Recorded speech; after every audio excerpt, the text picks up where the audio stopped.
Now I am requesting Srimati M. Balalata ma'am to express her challenging words to our students. అందరికీ good evening.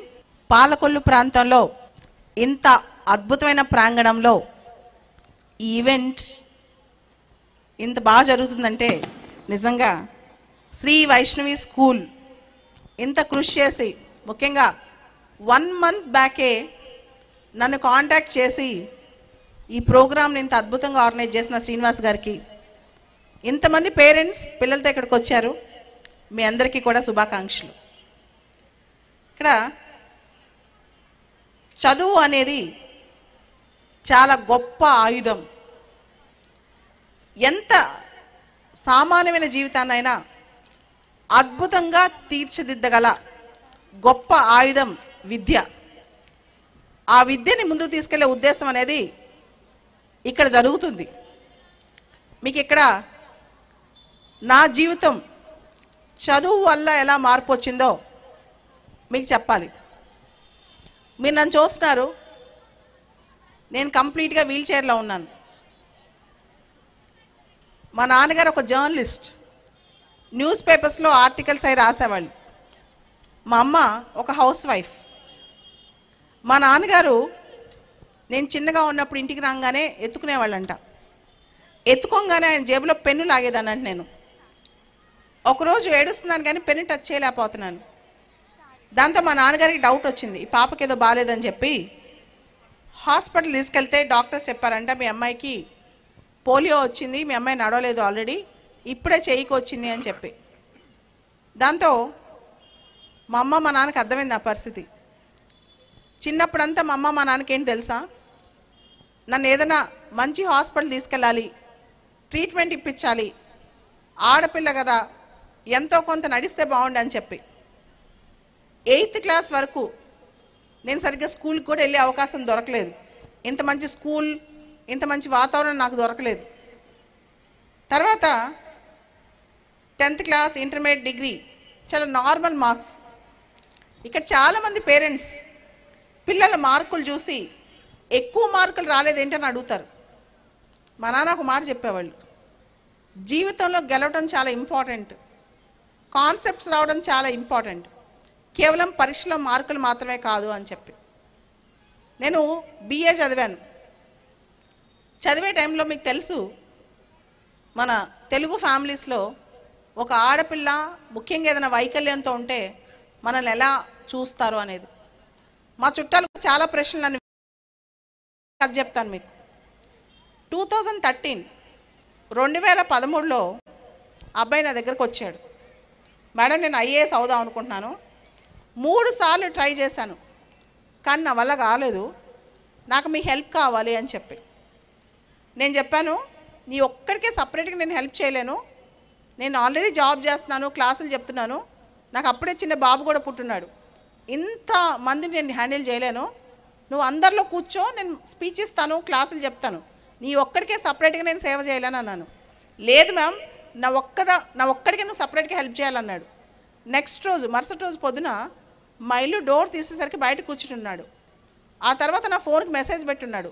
అలా కంటిన్యూస్గా ప్రతిరోజు వారం రోజుల పాటు వెనకాలబడ్డాడు.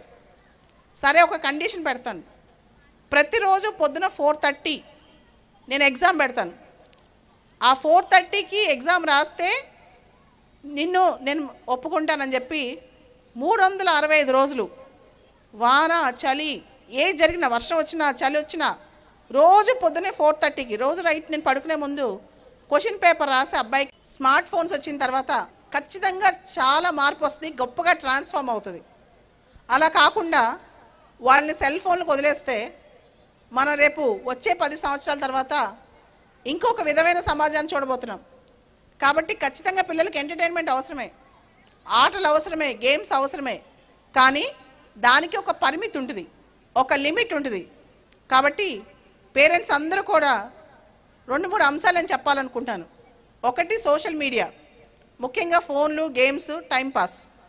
రెండోది, ప్రతి స్టూడెంట్కి ఒక విశిష్టమైన నాలెడ్జ్ ఉంటుంది. టీచర్స్ అండ్ పేరెంట్స్ గుర్తుపెట్టుకోండి, ప్రతి విద్యార్థికి అద్భుతమైన మేధాశక్తి ఉంటుంది.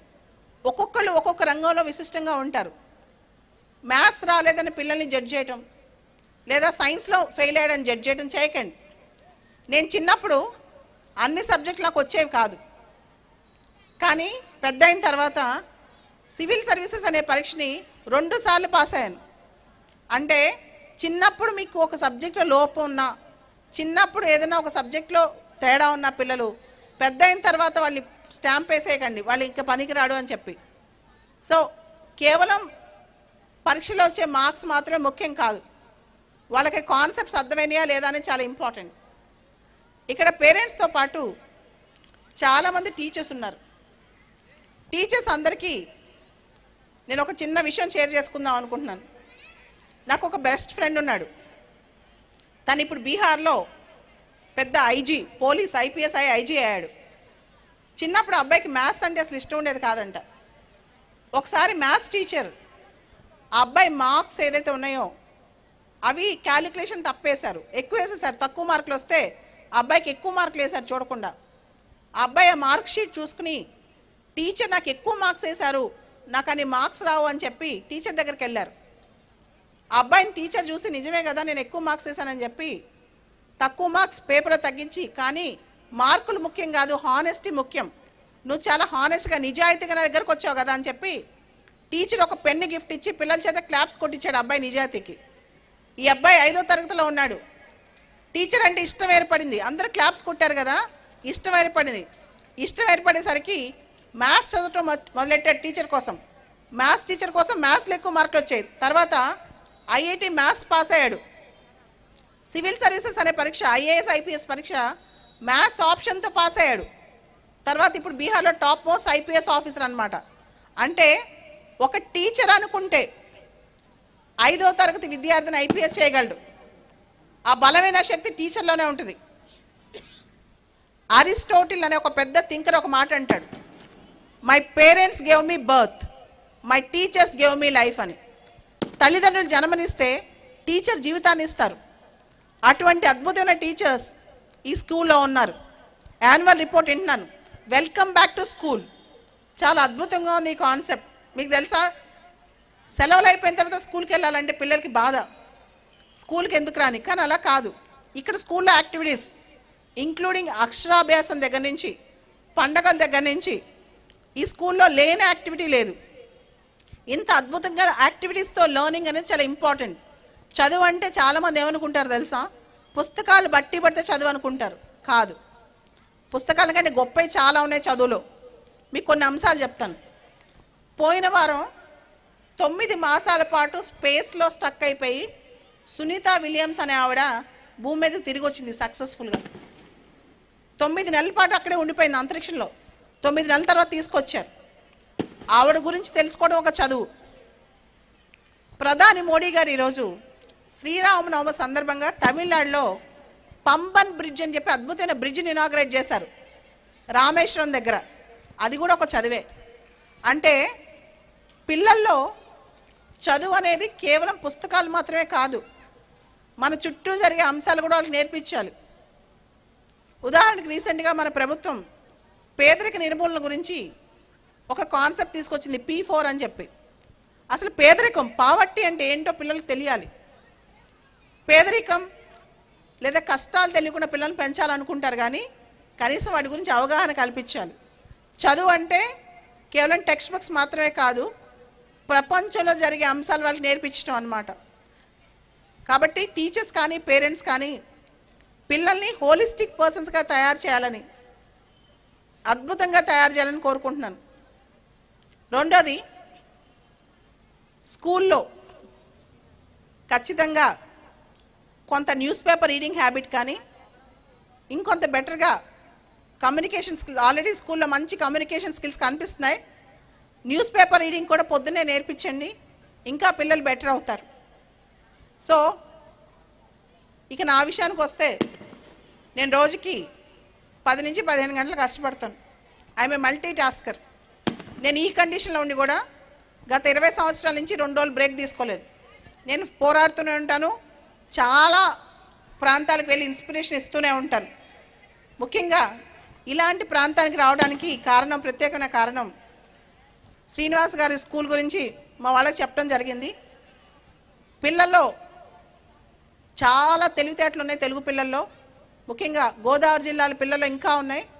కాస్త మనం పుష్ చేస్తే వాళ్ళు ఇంకా చదువులో బాగా రాణిస్తారు, కొంత వాళ్ళు అనుకున్న రంగాల్లో ముందుకెళ్తారు. కాబట్టి చిన్నప్పటి నుంచే నర్చర్ చేద్దామని చెప్పి ఇలాంటి చిన్నప్పటి నుంచే నర్చర్ చేద్దామని చెప్పి ఇలాంటి స్కూల్ స్థాపించడం, ఈ స్కూల్ ఇన్ని సంవత్సరాల నుంచి కూడా ఇంత సక్సెస్ఫుల్గా ముందుకు తీసుకెళ్ళడం జరుగుతుంది. కాబట్టి నేను కూడా ఇక్కడ ఇంత అద్భుతమైన పిల్లలు ఉన్నారు, పిల్లల్ని మంచిగా డిసిప్లిన్గా నడిపించే పేరెంట్స్ ఉన్నారు, వాళ్ళకి ఇంకా నెక్స్ట్ లెవెల్లో మీకు ఒక చిన్న విషయం చెప్తాను.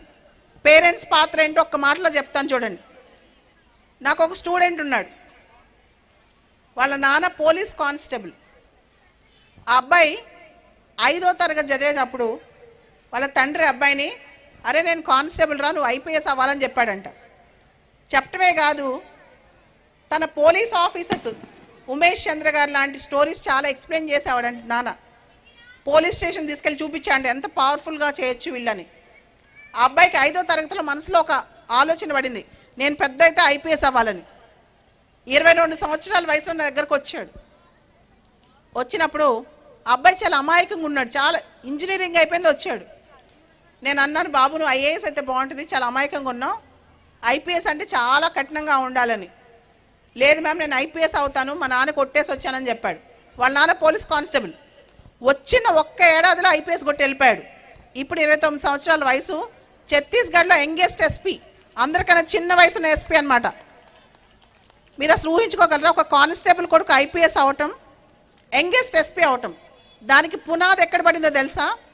వాళ్ళ నాన్న అబ్బాయిని పక్కన కూర్చోబెట్టుకుని నేను కానిస్టేబుల్ నువ్వు ఎస్పీ అవ్వాలని చెప్పి స్ఫూర్తివంతమైన కథలు చెప్పాడు. ఎంతమంది తల్లిదండ్రులు ఇటువంటి పాత్ర పిల్లల జీవితాల్లో పోషిస్తారో మనం క్వశ్చన్ చేసుకోవాలి. కేవలం ఆ సంవత్సరం ప్రోగ్రెస్ కార్డు వచ్చిందా, వాళ్ళని ఐఐటియా, ఇది మాత్రమే కాదు, వాళ్ళ జీవితాలు మనం ఎటువంటి పాత్ర పోషిస్తున్నాం, ఎలా ఎంకరేజ్ చేస్తున్నాం, ఎటువంటి రోల్ మోడల్స్ చూపిస్తున్నాం, ఇది చాలా అవసరం. వాళ్ళ ఫోకస్ ఎలా పెంచాలి, ఎక్స్ట్రా కరిక్యులర్ యాక్టివిటీస్ ఏ విధంగా ముందుకు తీసుకెళ్ళాలి.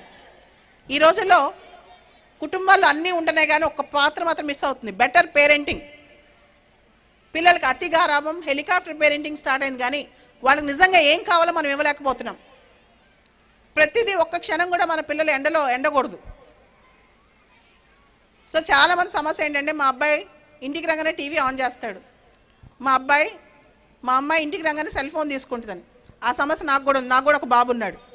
నేను ఎలా సాల్వ్ చేశాను తెలుసా? వాడికి గంటకి ఒక యాక్టివిటీ పెట్టాను. 1 గంట స్విమ్మింగ్, ఇంకో గంట మ్యూజిక్, ఇంకో గంట చదువు. వాడి గ్యాప్ తక్కువ ఉంటుంది. అసలు సోషల్ మీడియా వద్దని కాదు, టీవీ చున్నీ వద్దని కాదు, తెలివిగా వాళ్ళు చూసే టైం మనమే తగ్గించాలి, మనం వాళ్ళతో స్పెండ్ చేయాలి. అండ్ వాళ్ళకి యాక్టివిటీస్లో వాళ్ళకి రకరకాల యాక్టివిటీస్లో బిజీ చేయాలి. ఆటోమేటిక్గా వాళ్ళు ఇవన్నీ మర్చిపోతారు. వాళ్ళకి చెప్తే నోట్తో చెప్తే వినరు. సో మనం దాన్ని పార్ట్గా మనం చేయాలన్నమాట. వాళ్ళ టైం టేబుల్ మనమే కొంచెం చూసుకోవాలి. పేరెంట్స్ అబ్జర్వ్ చేయాలి పిల్లలు ఏం చేస్తున్నారు. ఎప్పుడూ చేయి పట్టుకు నడిపించకూడదు, కానీ దారి మాత్రం మనమే చూపించాలి. కాబట్టి ప్రతి పేరెంట్ని రిక్వెస్ట్ చేసేది ఏంటంటే, ఇక్కడున్న తల్లిదండ్రులందరికీ కూడా మనం కనుక బలంగా అనుకుంటే, మనం కనుక స్ట్రాంగ్గా అనుకుంటే, మన పిల్లలు ఒక చాలా ఉన్నత స్థాయిలోకి వెళ్ళిపోతారు. ఈ రాష్ట్రానికి దేశానికి సేవ చేసే అంత గొప్ప స్థాయిలోకి వెళ్ళిపోతారు. మనం కనుక ఈ టైంలో వదిలితే లైట్గా వాళ్ళు మనకు కూడా బరువు అవుతారు.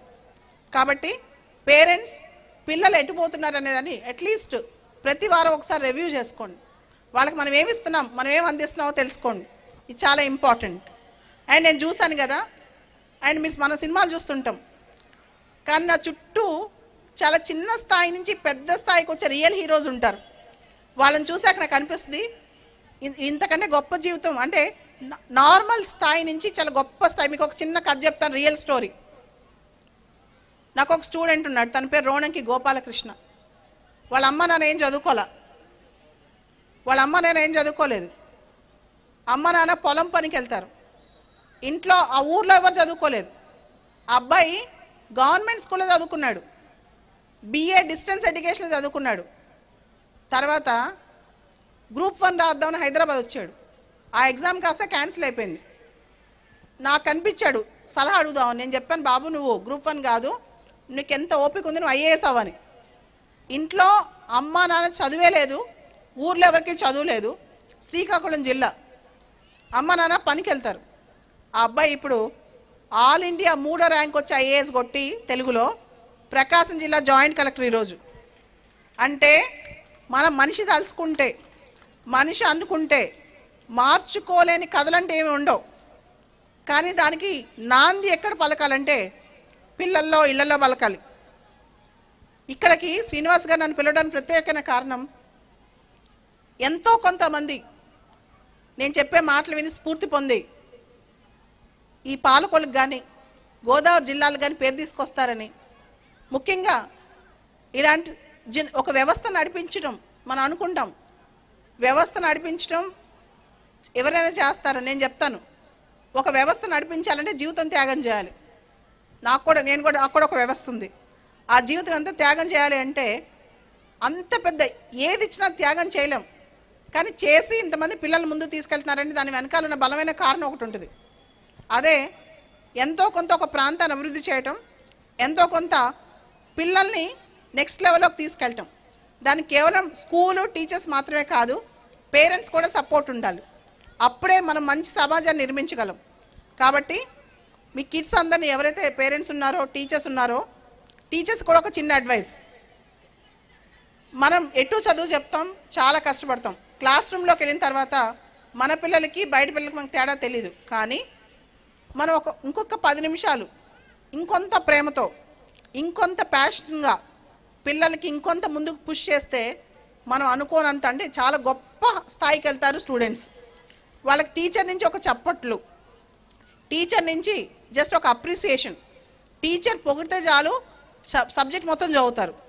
కాబట్టి టీచర్స్, మీ చేతుల్లో అద్భుతమైన భవిష్యత్తు తయారు చేసే శక్తి మీకు ఉంది. కాబట్టి మీరందరూ కూడా మీ పిల్లల్ని చాలా అద్భుతంగా తయారు చేస్తారని, వచ్చే 10 సంవత్సరాల్లో శ్రీ వైష్ణవి స్కూల్ స్టూడెంట్స్ అన్ని రంగాల్లో, కేవలం ఐఏఎస్ ఐపీఎస్ అనే కాదు, అన్ని రంగాల్లో వాళ్ళు ఉంటారని, వాళ్ళందరికీ నా సబ్జెక్ట్ సంబంధించి లేదా నేను ఇచ్చే సివిల్స్కి సంబంధించి, ఐఏఎస్ ఐపీఎస్ సంబంధించి ఈ స్కూల్కి ఎటువంటి సహకారం కావాలన్నా, అంటే చిన్నప్పటి నుంచే అవగాహన కల్పించే విధంగా నేను తప్పకుండా మీకు సపోర్ట్ చేస్తానండి శ్రీనివాస్ గారు. నేను అంటే ఎంత డిసిప్లైన్గా పిల్లలు ఉన్నారు ఇక్కడ. నేను చాలా స్కూల్స్కి వెళ్తుంటాను చీఫ్ గెస్ట్గా, కానీ చిన్నపిల్లల మొత్తం ప్రాంగణంలో స్పీచ్ చేయడం చాలా కష్టం. వాళ్ళంతా ఎగురుతూ గంతుతూ ఉంటారు. మీ వాళ్ళు మాత్రం చాలా పద్ధతిగా కూర్చుని మొత్తం వింటున్నారు. I'm very happy for that. And అందరు పేరెంట్స్ కూడా మీరందరూ ఇంత ఓపికగా విన్నందుకు ధన్యవాదాలండి. Thank you very much. Thank you Srinivas గారు.